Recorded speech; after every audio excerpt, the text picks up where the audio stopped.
If you're purchasing an investment property in the near future, you'll want to be able to do a solid analysis on that investment. Now, the items that you should consider or include in your analysis are, first of all, your rental income. You want to know how much money can that property produce on a monthly basis based on market rents in the area.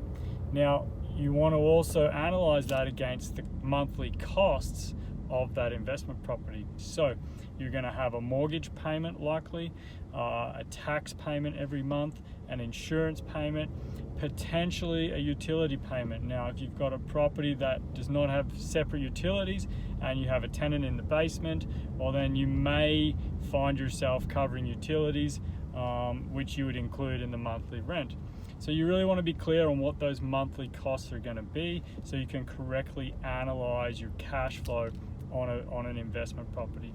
The other things to consider are maintenance costs. You always want to have an allowance to cover any unplanned maintenance throughout the life of that investment, and also vacancy costs. Potentially throughout the life of the investment, you may have some vacancies that you need to cover the costs for that month. So if you don't have a tenant for a month, you're going to have to pay the insurance still, you're going to have to pay the mortgage payment, and you're definitely still going to have to pay the tax bill. So the key takeaways are always calculate what your costs are going to be total on a monthly basis for the property, and ensure that the rental income is going to cover those costs plus a little bit.